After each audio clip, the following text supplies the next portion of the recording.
আপনারা pay scale বাস্তবায়ন করে, আপনারা পে স্কেল আপনাদের দাবি, সেই পে স্কেল বাস্তবায়নের জন্য এখনো সময় আছে, এখনো সময় আছে। কোনো নেতা, কোনো খেতা ফেতার দরকার নাই। আপনার দাবি আপনি করুন। কোনো নেতা খেতা ছাতার দরকার নাই। আপনার দাবি আপনি করুন। নিজের দাবি নিজে আদায় করুন, নিজের অধিকারের কথা নিজে বলুন। কোনো নেতা খেতার দরকার নাই। এদেশে কোনো নেতা খেতা নাই এই সরকারি চাকরিতে। আমরা সবাই কর্মচারী, আমরা কেউ নেতা না, আমরা কেউ ইলেকশন করব না।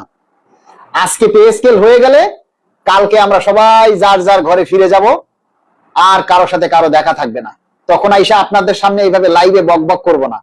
তখন আপনাদেরকে এসে বলবো না ভাই শেয়ার দেন, কমেন্ট করেন, নিজের দাবির কথা লেখেন, তখন কেউ বলবো না।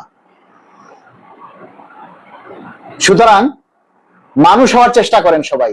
চতুষ্পদ প্রাণী হয়ে বেঁচে থাকার চাইতে মানুষ হয়ে অল্প সময় বেঁচে থাকা অনেক গুরুত্বপূর্ণ এবং অনেক মূল্যবান।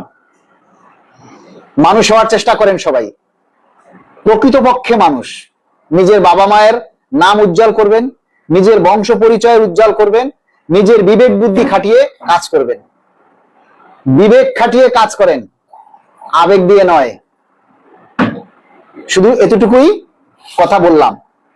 পে স্কেল অবশ্যই বাস্তবায়ন হবে, ইনশাআল্লাহ পে স্কেল বাস্তবায়ন হবে, কিন্তু একটা অনিশ্চয়তা আমাদের মধ্যে থেকে যায়।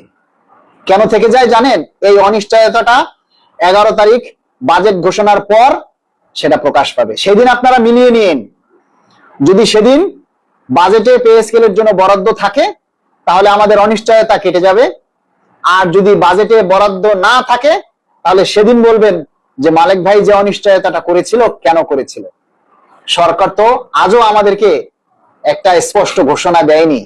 সরকার কিন্তু এই যে মিডিয়ারা এত কথা বলতেছে, মিডিয়ারা যেভাবে ঢাকঢোল পিড়াইয়া প্রচার করতেছে, তাদের কারণে আজকে দ্রব্যমূল্যের দাম বেড়েছে।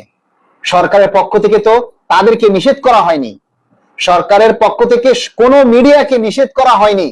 এই তোমরা এভাবে নিউজ করতেছো, এভাবে প্রচার করতেছো, আমরা তো কিছু বলিনি, তোমরা এই সমস্ত কথা কই পাও, এরকম কথা তো সরকার বলেনি।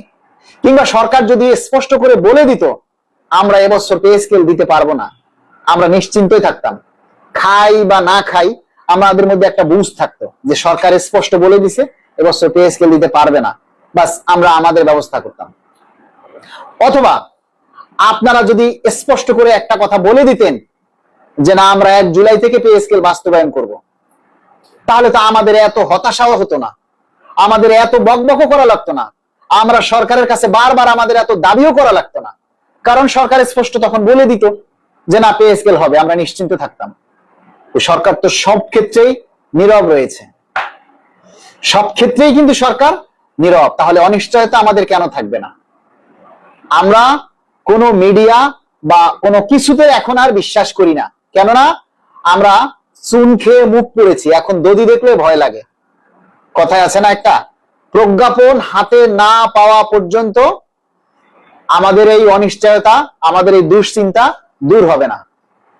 পে স্কেলের প্রজ্ঞাপন বা গেজেট জারি না হওয়া পর্যন্ত আমাদের এই অনিশ্চয়তা বা এই সংশয় দূর হবে না। হবে বলেন? গেজেট ছাড়া আপনারা কি শান্ত হবেন? পে স্কেলের প্রজ্ঞাপন পাওয়া ছাড়া আপনারা কি শান্ত হবেন বলেন? যতক্ষণ পর্যন্ত পে স্কেলের প্রজ্ঞাপন না হয় ততক্ষণ পর্যন্ত আমাদের সংশয় যাবে না। সংশয়টা কেটে যাবে আগামী 11ই জুন। সকল সংশয়ের, সকল অনিশ্চয়তার অবসান ঘটবে আগামী 11ই জুন। তাই সেই 11ই জুন পর্যন্ত আপনারা অন্তত জেগে উঠুন। সেই 11ই জুন পর্যন্ত আপনারা আপনাদের দাবির কথাগুলি তুলে ধরুন। এখনই কথা বলার সময়, এখনই সবাই সম্মিলিতভাবে দাবি করার সময়।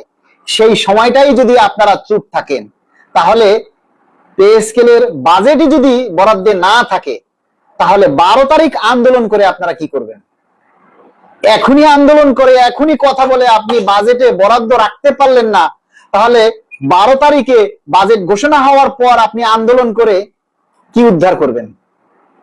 মানুষ হাসাবেন যে যখন সময় ছিল তখন পারেন নাই, আর এখন আইসেন পারতে, সেই পারা আমরা আর করতে যাব না।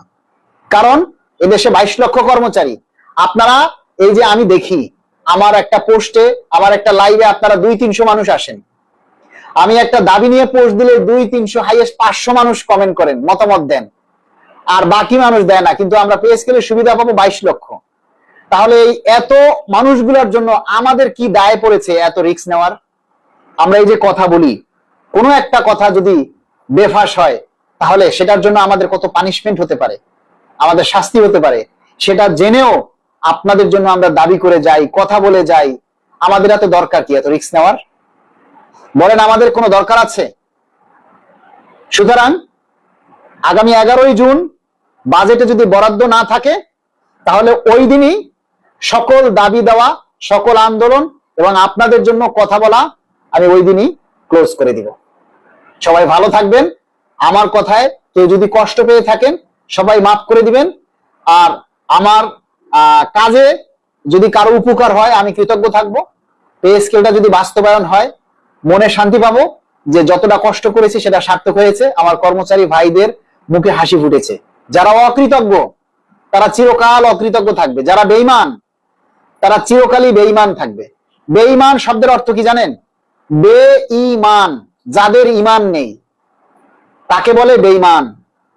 যারা বেঈমান তারা কোনোদিন ভালো হয় না, তারা কখনো অন্যের কৃতজ্ঞতা স্বীকার করে না, তারা সবসময় হারামি দেখবেন। আমি একটা জিনিস মনে করি, আমার এই লাইভে যে সকল কর্মচারীরা এসে কমেন্টস করেন, আমার ভিডিওতে পোস্ট করেন, তারা প্রত্যেকেই সৎ চাকরি করেন, তারা প্রত্যেকেই হালাল ইনকাম করেন, প্রত্যেকেই হালাল জীবনযাপন করেন এবং প্রত্যেকেই কষ্টে আছেন। আপনারা হালাল ইনকাম করেন, আপনারা কষ্টে আছেন বলেই আমার এই ভিডিওতে, আমার এই লাইভে এসে আপনারা কমেন্টস করেন। যারা অসৎ চাকরি করে, যারা অসৎ ইনকাম করে, যারা হারাম খায়, তারা কখনো পে স্কেলের দাবি নিয়ে মাথা ঘামায় না, তারা পে স্কেল নিয়ে দাবি করে না। যারা আমরা আল্লাহর কাছে দোয়া করি, আল্লাহ যারা সৎ চাকরি করে, যারা হালাল উপার্জন করে, তাদের রিজিক বৃদ্ধির জন্য হলো পে স্কেলের ব্যবস্থা করে দাও। সবাই ভালো থাকবেন। সবার কাছ থেকে বিদায় নিলাম। আসসালামু আলাইকুম।